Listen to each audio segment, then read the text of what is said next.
Capítulo 13. Psicose afetiva.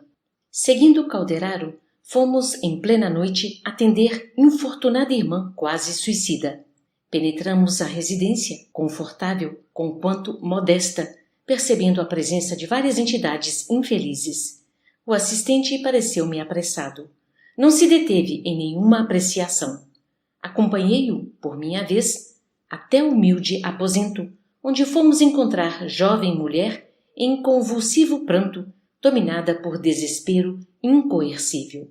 A mente acusava extremo desequilíbrio que se estendia a todos os centros vitais do campo fisiológico. Pobrezinha, disse o orientador, comovidamente. Não lhe faltará a divina bondade. Tudo preparou de modo a fugir pelo suicídio esta noite. Entretanto, as forças divinas nos auxiliarão a intervir. Colocou a destra sobre a fronte da irmã, em lágrimas, e esclareceu. É a Antonina, abnegada companheira de luta. Órfã de pai desde muito cedo, iniciou-se no trabalho remunerado aos 8 anos para sustentar a genitora e a irmãzinha. Passou a infância e a primeira juventude em sacrifícios enormes, ignorando as alegrias da fase risonha de menina e moça. Aos 20 anos, perdeu a mãezinha, então arrebatada pela morte, e não obstante seus formosos ideais femininos, foi obrigada a sacrificar-se pela irmã em vésperas de casamento. Realizado este, Antonina procurou afastar-se para tratar da própria vida. Muito cedo verificou, porém, que o esposo da irmãzinha se caracterizava por nefanda viciosidade. Perdido nos prazeres inferiores, entregava-se ao hábito da embriaguez diariamente, retornando ao lar, em hora tardia, a distribuir pancadas, a vomitar insultos. Sensibilizada ante o destino da companheira, nossa dedicada amiga permaneceu em casa a serviço da renúncia silenciosa, aliviando-lhe os pesares e auxiliando-a a criar os sobrinhos e assisti-los. Corriam os anos, tristes e vagarosos, quando Antonina conheceu certo rapaz necessitado de arrimo a sustentar pesado esforço por manter-se nos estudos. Identificavam-se pela idade e pela comunhão de ideias e de sentimentos. Devotada e nobre, correspondeu-lhe a simpatia, convertendo-se em abnegada irmã do jovem. A companhia dele, de algum modo, projetava abençoada luz em sua noite de solidão e sacrifício ininterruptos, repartindo o tempo e as possibilidades entre a irmã, 4 pequenos sobrinhos e o copartícipe de sonhos fulgurantes, consagrava-se ao trabalho redentor de cada dia, animada e feliz, aguardando o futuro. Idealizava também obter um dia a coroa da maternidade, num lar singelo e pobre, mas suficiente para caber a felicidade de 2 corações para sempre unidos diante de Deus. Todavia, Gustavo, o rapaz que se valeu de sua amorosa colaboração durante 7 anos consecutivos, após a jornada universitária, sentiu-se demasiado importante para ligar seu destino ao da modesta moça. Independente e titulado agora, passou a notar que Antonina não era fisicamente a companheira que seus propósitos reclamavam. Exibindo um diploma de médico e sentindo urgente necessidade de constituir um lar, com grandioso programa na vida social, desposou jovem possuidora de vultosa fortuna, menosprezando o coração leal que o ajudara nos instantes incertos. Fundamente humilhada, nossa desditosa irmã procurou-o, mas foi recebida com escarnecedora frieza. Gustavo, com presunção repulsiva, transmitiu-lhe a novidade asperamente. Necessitava pôr em ordem os negócios materiais que lhe diziam respeito e, por isto, escolhera melhor partido. Além disso, declarou, sua posição requeria uma esposa que não procedesse de um meio de atividades humilhantes. Pretendia alguém que não fosse operária de laboratório, que não tivesse mãos calejadas nem fios prateados na cabeça. A moça tudo ouviu, debulhada em lágrimas, sem reação, e tornou à residência ontem, minada pelo anseio de morrer, fosse como fosse. Sente que as esperanças se lhe esvaneceram, esfaceladas pelo golpe inopinado que a existência se reduz em cinza e poeira, que a renúncia abre as portas da ruína e da morte. Conseguiu certa dose de substância mortífera que pretende ingerir ainda hoje. Dando pequeno intervalo às elucidações, recomendou-me: examina enquanto administro os socorros iniciais. Detive-me em perquirição minuciosa por longos minutos. Dos olhos de Antonina caíam pesadas lágrimas. No entanto, da câmara cerebral partiam raios purpúreos que invadiam o tórax e envolviam particularmente o coração. Torturantes pensamentos baralhavam-lhe a mente. Registrando-lhe os secretos apelos, compungia ouvir-lhe os gritos de desespero e as súplicas ardentes. Seria crime, pensava, amar alguém com tal excesso de ternura? Onde jazia a justiça do céu, que lhe não premiava os sacrifícios de mulher dedicada à paz doméstica? Aspirava a ser alegre e feliz como as venturosas companheiras de sua meninice. Anelava a tranquilidade do matrimônio digno com a expectativa de receber alguns filhinhos concedidos pela bondade infinita de Deus. Seria aspiração condenável sonhar com a edificação de modesto lar, com a proteção de um companheiro simples e bondoso, quando as próprias aves possuíam seus ninhos? Não trabalhara sempre pela felicidade dos outros? Por que desconhecidas razões a relegara Gustavo ao abandono? Os calos das mãos e os sinais do rosto não lhe roboravam a dedicação ao serviço honesto? Teria valido a pena sofrer tantos anos perseguindo uma realização que se lhe afigurava agora impossível? Não pretendia demorar-se num mundo onde o vício triunfava tão facilmente, espezinhando a virtude. Não obstante a fé que lhe alentava o coração, preferia morrer, enfrentar o desconhecido. Sentia-se desajustada, sem rumo, quase louca. Não seria mais razoável, inquiria a si própria, buscar as trevas do sepulcro de que apodrecer num catre de hospício? Estirada no leito, a infeliz mergulhava o rosto nas mãos, soluçando sozinha, inspirando-nos piedade. Calderaro interrompeu o serviço de assistência, fitou-me com significativa expressão e comunicou: tenho instruções para impor-lhe o sono mais profundo logo depois da meia-noite. E, verificando que o relógio informava não estar distante o momento pré-definido, o assistente começou a ministrar-lhe aplicações fluídicas ao longo do sistema nervoso simpático. A vasta rede de neurônios experimentou a influência anestesiante. Antonina tentou levantar-se, gritar, mas não conseguiu. A intervenção era demasiado vigorosa para que a enferma pudesse reagir. O orientador prosseguiu atento, envolvendo-a mansamente em fluidos calmantes. Dentro em pouco, cedendo à irresistível dominação, a moça recostou-se vencida nos travesseiros, no estado a que o magnetizador comum chamaria hipnose profunda. Manteve-a Calderaro em completo repouso por mais de meia hora. Decorrido esse tempo, duas entidades, aureoladas de intensa luz, deram entrada no recinto. Abraçaram meu instrutor, que mas apresentou cordialmente. Estavam agora junto de nós Mariana, que fora dedicada genitora de Antonina, e Márcio, iluminado espírito ligado a ela desde séculos remotos. Agradeceram, sensibilizados, a atuação de meu orientador, que passou a doente à direção materna. A simpática senhora desencarnada inclinou-se sobre a filha e chamou-a docemente, como o fazia na terra. Parcialmente desligada do envoltório grosseiro, Antonina ergueu-se em seu organismo perispirítico, encantada e feliz. Mamãe? Mamãe? Gritou, desabafando-se, a refugiar-se entre os braços maternais. Mariana recolheu-a, carinhosa, estringiu-a de encontro ao peito, pronunciando palavras enternecedoras. Mãezinha, ajude-me. Não quero mais viver na terra. Não me deixe voltar ao corpo pesado. O destino escorraça-me. Sou infeliz. Tudo me é adverso. Arrebate-me daqui para sempre.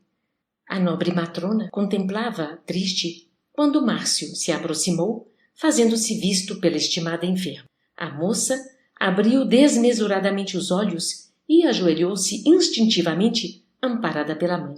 Parecia esforçar-se por trazer à lembrança alguém que ficara em pretérito longínquo.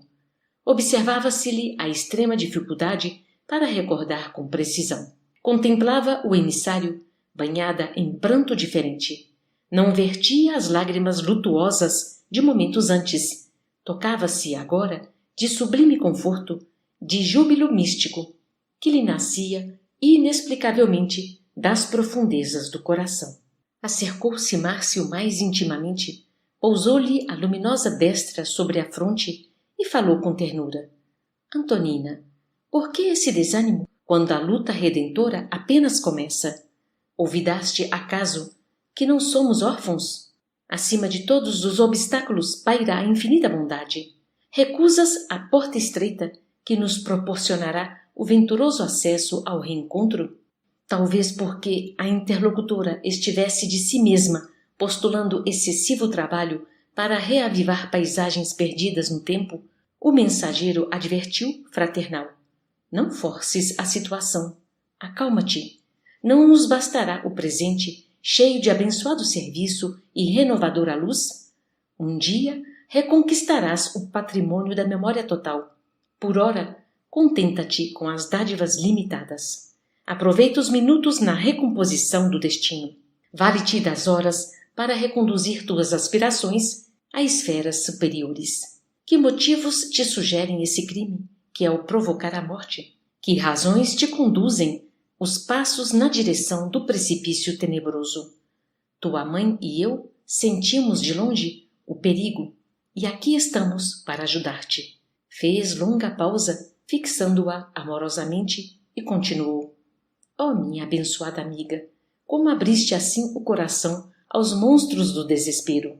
Dize-me, não te mantenhas silenciosa. Não sou teu juiz, sou teu amigo da eternidade. Não terei o consolo de ouvir-te? A enferma desejava falar. Entretanto, os suaves raios de luz, emitidos por Márcio, cercavam-na toda, sufocando-lhe a garganta, no êxtase daqueles instantes inesquecíveis. Ele, porém, desejando, evidentemente, proporcionar-lhe oportunidade a mais amplo desabafo, levantou-a, cuidadoso, e insistiu. Fala. Animada, Antonina balbuciou, tímida. Estou exausta. Contudo, jamais foste esquecida. Recebeste 1000 recursos diversos da providência, indispensáveis ao valioso serviço de redenção. O corpo terreno, as bênçãos do sol, as oportunidades de trabalho, as maravilhas da natureza, os laços afetivos e as próprias dores da experiência humana não serão inestimáveis dons do divino suprimento? Ignoras, querida, a felicidade do sacrifício? Renegas a possibilidade de amar? Foi então que vi a jovem mulher contemplá-lo mais confiadamente. Sentindo-se forte ante a insofismável demonstração de carinho, abriu-se com franqueza fraternal. Tenho sonhado com a posse de um lar. Desejo viver para um homem que, a seu turno, me auxilie a levar a existência. Idealizo receber de Deus alguns filhinhos que eu possa acariciar. Será pecado, celeste mensageiro, anelar tais coisas? Será delinquente a mulher que busca santificar os princípios naturais da vida? Depois de mourejar anos a fio pela felicidade dos que me são caros, noto que o destino escarnece de minhas esperanças. Será virtude viver entre pessoas alegres e felizes quando nosso coração queda morto?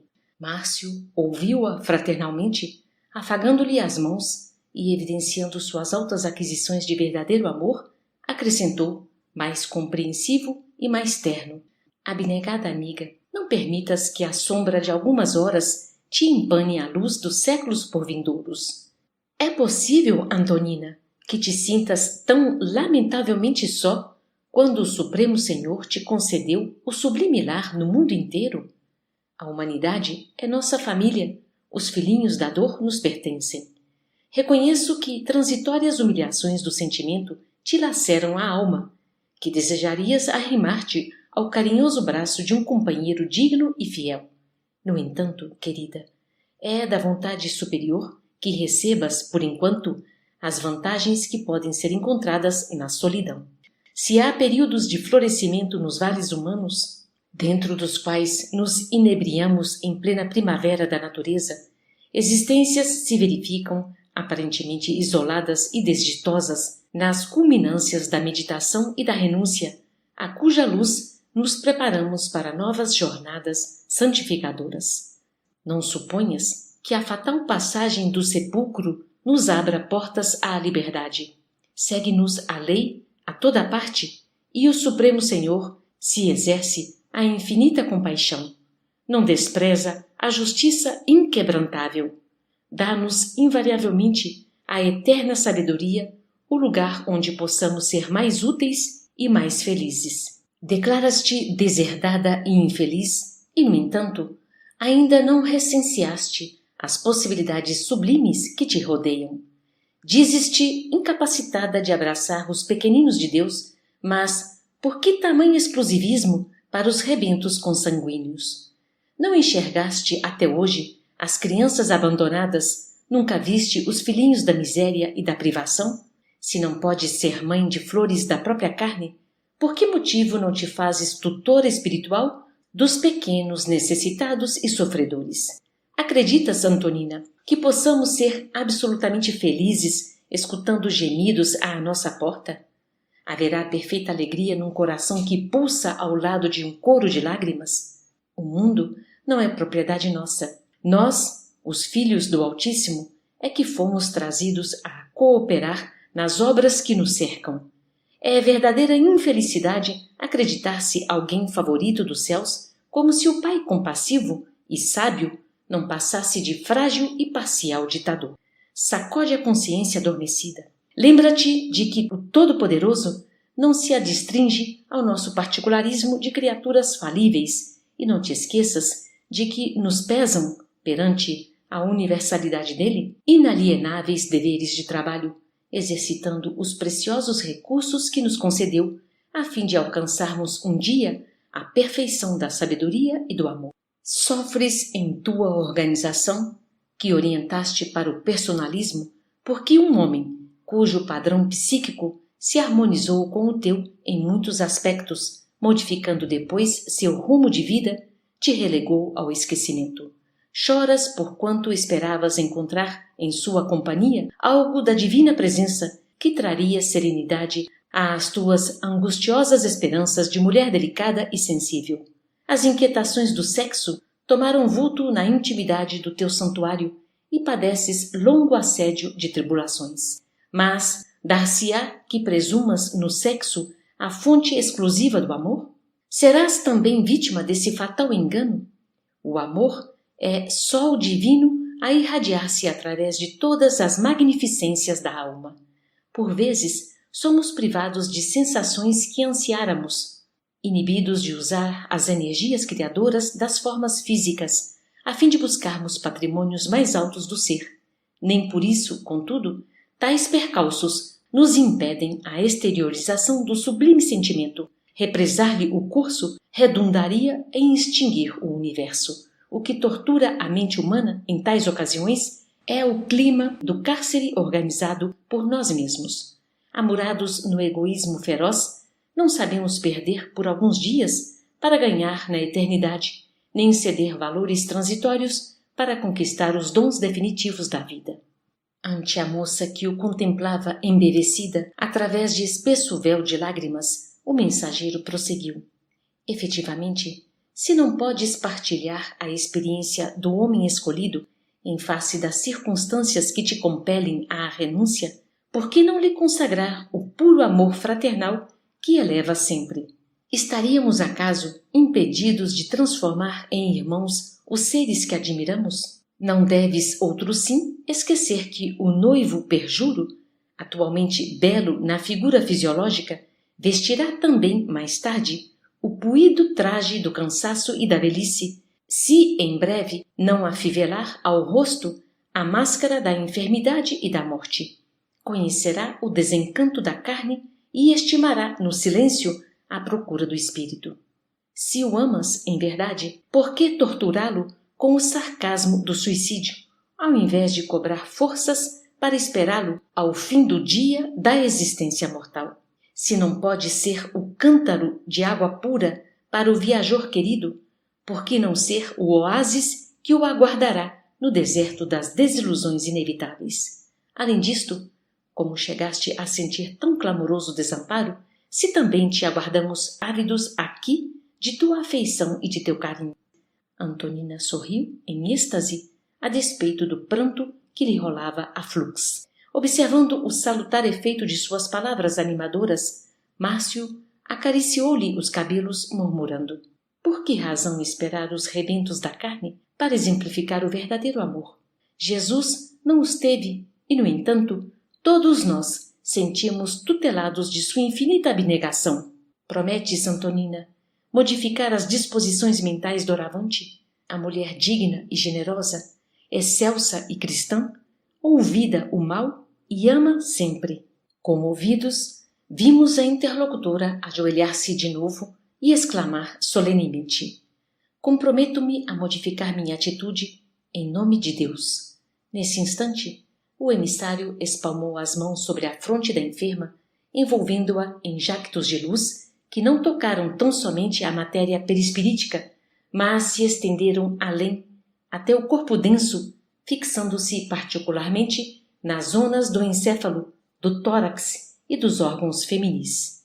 Logo após, Antonina, empolgada pela mãezinha e pelo companheiro da espiritualidade superior, afastou-se para a agradável e repousante excursão. Incumbiu-se Calderaro de auxiliá-la a retomar o veículo pesado nas primeiras horas da manhã clara.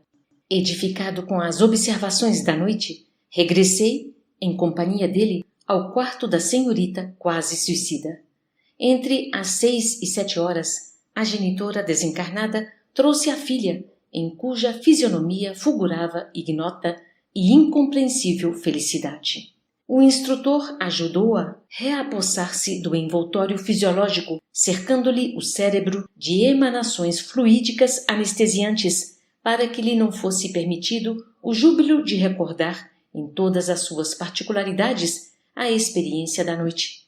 Se guardasse a lembrança integral, disse Calderaro, provavelmente enlouqueceria de ventura. Destarte, as alegrias por ela intensamente vividas seriam arquivadas em seu organismo sob forma de forças novas, estímulos desconhecidos, coragem e satisfação de procedência ignorada. Com efeito, daí a minutos, Antonina despertou como que outra criatura. Sentia-se inexplicavelmente reanimada, quase feliz. Um dos pequenos sobrinhos penetrou o aposento, chamando-a. A generosa tia contemplou-o, enlevada. Alguma energia prodigiosa, que lhe não era dado conhecer, religara-a ao interesse pela vida. Achou indizível contentamento no sol que atravessava a vidraça. Bendizia o quarto humilde onde lutava por atender aos desígnios de Deus e sorria-se de haver, na véspera, pensado em fugir sem razão ao aprendizado do mundo. Não fora aquinhoada pela providência com um maravilhoso número de bênçãos? Contemplou a encantadora criança pobremente vestida a solicitar-lhe a companhia para descerem ao pequeno jardim onde flores novas desabrochavam. Que importa insignificante malogro do coração diante dos trabalhos sublimes que poderia executar na sua posição de mulher sadia e jovem? Os filhinhos da irmã não lhe pertenciam igualmente? Não seria mais nobre viver para ser útil, esperando sempre a inesgotável misericórdia? Titia Antonina, vamos! Vamos ver a roseira nova! Gritava o trêfego menino de 5 anos em alegre invite à vida. Observando-lhe a restauração das forças, vimo-la sinceramente rejubilados, levantar-se a responder, sorrindo. Espera! Já vou, meu filho!